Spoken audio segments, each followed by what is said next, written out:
गोजोन फुंबिलि दिनै 13 एप्रिल 2023 आं सिबिरानि ब्रह्म नोंथांमोनखौ SB Bodo News चेनेलाव बयखौबो बरायबाय। नोंथाङा चेनेलाव गोदानबा सानफ्रामबो सानसेयारि खौरांखौ मोननो थाखाय SB Bodo News चेनेलखौ साबस्क्राइब खालामनानै लानो हागोन लोगोसे बेल आइकनखौबो क्लिक खालामनो हागोन जाहाथे खौरां फोसावनाय लोगो लोगो नोंथांनाव गिबिसिन खौराङा सौहैयो। आसा खालामो नोंथाङा खौरांखौ मोजां मोनगोन आरो खौरांखौ जोबजासे खोनासंगोन होननानैबो आसा खालामनाय थाबाय। दानिया नोंथाङा खौरांखौ खोनासंलांदो। LP आरो UP लेभेलनि स्पेशल 6th शेड्यूल टेट 2023 नि थाखाय जाय बिथांमोनहा एप्लाइ खालामदोंमोन बिथांमोनहा गाव गावनि एडमिट कार्डखौ डाउनलड खालामनानै लानो हासिगोन। 30 एप्रिल 2023 आव जानो गोनां LP आरो UP लेभेलनि स्पेशल 6th शेड्यूल टेट 2023 नि थाखाय एडमिट कार्डखौ बोर्ड अफ सेकेन्डारि एडुकेशन आसामनि अफिसियेल वेबसाइट SBBodoNews13April निफ्राय 18 एप्रिलनि फुंनि 11 रिंगानिफ्राय डाउनलड खालामनानै लानो हासिगोन। अनलाइन एप्लिकेशन जमा होनाय समाव होनाय एप्लिकेशन नम्बर आरो पासवर्ड होनानै एडमिट कार्डखौ डाउनलड खालामनानै लानो हागोन आरो आनजादनि समाव एडमिट कार्डनि हार्ड कपिखौ दिन्थिनो नांगोन। गोजोनथाव खौरां BTC सोरखारनि बड'फा UN ब्रह्म सुपार 50 नि गेजेरजों फोरोंथाय होनाय सा 37 बिजाथिफोरा APSC प्रिलिमिनारि आनजाद होनायनि मादाव सा 28आनो उथ्रिसारनो हादों। मख'नो गोनांदि थांनाय 26 मार्चआव खुंजानाय कम्बाइन्ड कम्पिटिटिभ प्रिलिमिनारि आनजादनि फिथाइखौ मैया फोसावनानै होबाय, जेराव 10,000नि गोबां बिजाथिफोरा प्रिलिमिनारि आनजादाव उथ्रिसारनो हानानै APSC मेइन आनजादनि थाखाय सायख'जाबाय। मोन 913 पस्टनि थाखाय 74,000 बिजाथिफोरा आनजादखौ होदोंमोन, जेराव 10,148 बिजाथिफोरा उथ्रिसारनो हादों।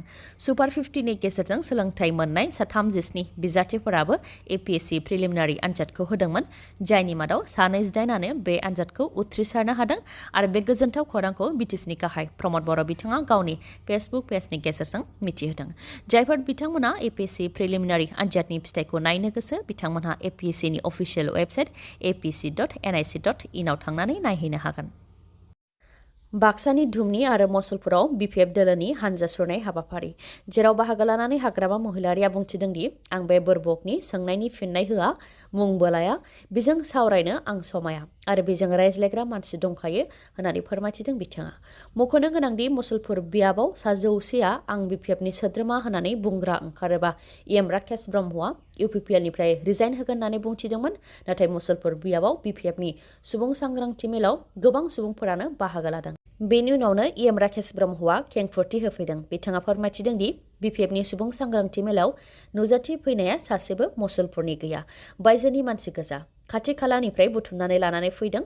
जों गावनो UPPLनि दैदेनगिरिफोरजों BPFनि मिटिंआव गसंनानै दंमोन, नाथाय रावखौबो सिनायाखै होननानै बुंथिदों राकेश ब्रह्मआ। बेराफारसेथिं UPPL दोलोआ सेल्फ हेल्प ग्रुपनो 75,000 रां होनो खोथा होनानै दिनैसिमबो सेल्फ हेल्प ग्रुपनो रां होआखै। बेनि सायावबो राकेश ब्रह्मआ फिननाय होदों दि कर'नानि थाखाय गासैबो उन जादों। एप्रिल आरो मे दाननि गेजेरावनो 4,000 सेल्फ हेल्प ग्रुपनो 75,000 रां होगोन आरो बेबायदिनो सेल्फ हेल्प ग्रुपनो होलांबाय थागोन होननानै फोरमायथिदों बिथाङा। बेराफारसेथिं BPF दोलोनि मिटिंनि सायाव राकेश ब्रह्मआ माखासे बिबुंथि होनायनि उल्था जानायखौ नुनो मोननाय जादों। UPPLनि माखासे सुबुंफोरा BPFआव जइन जादों, सोलायनायनि मुङाव गासैबो सोलायगोन होननानै सानदोंमोन, नाथाय सोलायाखै, जेबो जौगानाय खामानि जायाखै आरो बिसोरनि खामानि मावनायखौ जोंनो मोजां मोनाखै होननानै UPPLनि माखासे सुबुंफोरा BPF दोलोआव जइन जादों। बिथांमोना फोरमायथिबावदों दि थाखानाय सम्पथिखौ खहा जागोन बायदि नुनानै BPF दोलोआव हाबदों। बेनि अनगायैबो UPPLनि माखासे सोद्रोमाफ्रा आरोबाव BPFआव फैनायनि लामायाव दंबावो, गोबां असान्थियाव दं आरो माखासे खोथाखौ समजों लोगोसे फोरमायलांगोन होननानैबो बुंथिदों बिथांमोनहा। दिनै 13 एप्रिल सरसजाय स्टेडियामाव दिनै 11,000निबो गोबां सुबुंफोरा बिहु मोसानानै गिनिस वर्ल्ड रेकर्डआव जायगा आवग्रिगोन। गिनिस वर्ल्ड रेकर्डआव मुं थिसननो थाखाय गोबां सान सिगांनिफ्रायनो बिहु मोसानायनि थाखाय थाग-थियारि जानाया सोलिबोगासिनो दंमोन। बियो दिनै आबुं महर मोनसिगोन। दिनै मोनाबिलि 5:30 रिंगायाव 11,000निबो गोबां मोसाखावरिफोरा बिहु मोसानानै गिनिस वर्ल्ड रेकर्डआव मुं लाखिगोन। मोसाखावरिफोरजों लोगोसे बिथांमोनखौ फोरोंथाय होग्राफोर आरो रिजार्भ डान्सारफोर साफ्रोमनोबो 25,000 रां होनो थाखाय फोसावदों आसामनि गिबि मन्थ्रि डक्टर हेमन्त बिश्व शर्माया। बेनि अनगायैबो बैसागु एबा बिहुखौ लानानै डक्टर हेमन्त बिश्व शर्माया माखासे खोथा बुंथिदों। बिथाङा बुंथिदों दि बैसागुनि पेन्डेलाव 250 मिटार सिङाव रावबो जौ लोंनो मोननाय नङा आरो जौ लोंनानै हाबनो मोननाय नङा, मानोना बेफोराव आइजोफोर थागोन। बेनि अनगायैबो जेठनि 1 अक्ट'निफ्रायनो बैसागुनि मुङाव प्रग्राम खुंनो मोननाय नङा होननानैबो बुंथिदों डक्टर हेमन्त बिश्व शर्माया। बेफोरनि अनगायैबो रंजालि बैसागु खुंफुं आफाद एबा बिहु कमिटिफोर गासै 2114 कमिटिनो रंजालि बैसागुनि थाखाय रां होनो फोसावदों आसामनि गिबि मन्थ्रि डक्टर हेमन्त बिश्व शर्माया। मोनफ्रोमबो 2114 कमिटिनो 1,50,000 रां होनो थाखाय फोसावदों। 2114 कमिटिनि मादाव कामरुप मेट्र'आवनो 120 बिहु कमिटिनो 1,50,000 राङै होनाय जागोन। मसलपुराव बिपिएफनि देरहासात बसुमतारीनि बिबुंथि इउपिपिएलखौ गाज्रि मोननानै आरो गोजोनैलाय बिपिएफनि हानजा सुरनायाव गोबां सुबुंफोरा बाहागो लाफैदों आरो इउपिपिएल सोरखारा रायजो राजाफोरखौ गोजोन होनो हायाखै होननानै बुंथिदों बिथाङा। लोगोसे बुंथिबावदों दि इउपिपिएल सोरखारा रायजो राजानि खामानि मावोब्ला गोबां खामानि मावनो हायोमोन, नाथाय बिथांमोननाव खामानि मावनो गोसो गैया, जैगथा गैया आरो खामानि मावनायनि सिस्टेमखौ सोलोङाखै।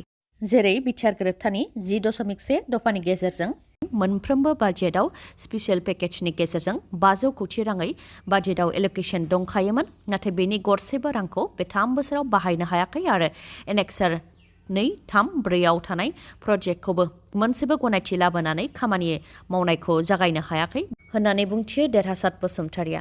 मुंख्लंफोरनि बेलायावबो 2022-23 नि फाइनान्सियेल इयाराव 25 कौटि बाजेटआव होनाय दंखायोमोन। बेनि सिगां 10 कौटि रां होनाय दंखायोमोन। गासै 35 कौटि रांनि मादाव गासै 193 मुंख्लं नखरनोल' रांखौ होनो हादों। माखासेनो लिस्ट गैयिनि थाखाय होनो हायाखै होननानै बिथांमोनहा बुंथिदों, नाथाय 2624 निया स्क्रुटिनाइज्ड लिस्ट दंखायो होननानै फोरमायथिदों देरहासात बसुमतारीया। बेनि अनगायैबो इएम राकेश ब्रह्मनि सायावबो देरहासात बसुमतारीया बुंथिदों दि सिमानि बारा खोथा बुङोबा रायजो राजानि सिगाङाव गावनो लाजिनाङो। राकेश ब्रह्मआ सिं सिं बिपिएफखौ रायो, नाथाय इउपिपिएलनि फिरफिला लानानै बिपिएफनि हानजा सुरनायखौ राकेशआ बरायफैदों होननानैबो फोरमायथियो बिथाङा। पान्जाबनि भाटिन्डा मिलिटारि स्टेशनाव 4 इन्डियान आर्मिनि जवानखौ गावथारदों। इन्डियान आर्मिनि बेरेगावनो हाबनानै 4 इन्डियान आर्मिनि जवानफोरखौ गावथारदों आरो बे गुलि गावनाय जाथाया फुंबिलि 4:35 समाव जादों। फुंनि समाव उन्दुफुबाय थानाय समावनो गुलि गावदों। जाथाय जानायनि उनाव पान्जाब पुलिस आरो इन्डियान आर्मिनि हानजाया इनभेस्टिगेशन खालामहैदों, नाथाय रोखा फोरमानखौ दासिमबो मोननो हाथ'वाखै। भाटिन्डानि एसपि बिथाङाबो फोरमायथिनाय बायदिब्ला फुंनि समाव 2 सुबुंखौ गुफुर कुर्ता पायजामा गाननानै बेरेकनिफ्राय ओंखारलांनाय नुदोंमोन। 2 सुबुङा खर' आरो मोखांखौ खोबथेदोंमोन आरो 2नि मादाव सासेनाव इनसास राइफल दंमोन आरो गुबुन सासेनाव रुवा दंमोन। बेरेकनिफ्राय ओंखारलांनानै हाग्रायाव हाबहैनाय बेफोर गासैबो नुथायखौ इन्डियान आर्मिनिनो सासे जवाना नुदोंमोन होननानै फोरमायथिदों भाटिन्डानि एसपिआ। बेनि अनगायैबो 2 सुबुंखौ हाग्रायाव हाबहैनाय नुनायनि उनावनो मोनसे खथायाव 2 इन्डियान आर्मिनि जवानखौ थैनाय हालोदाव नुनो मोननाय जादों आरो गुबुन मोनसे खथायाव 2नि गोथै देहाखौ मोन्दों होननानै फोरमायथिदों। जाथायनि सायाव पुलिसआ नायबिजिरनाय हाबाखौ मावनायनि उनाव मोननाय बायदिब्ला बे बुथारनाय जाथाया उदखारि एबा गुबुन सुबुंजों सोमोन्दो थानाय जानाय नङा होननानै सन्देह खालामदों। आरो बेरेकनि सिंनियानो सोरबा बे खामानिखौ मावनायनि सन्देह खालामदों, मानोना माखासे सान सिगांनिफ्रायनो इनसास राइफलजों लोगोसे गर 29 गुलिया गोमानानै दंखायोमोन आरो दा बे राइफलखौ मोनफिननो हाबाय होननानै फोरमायथिदों।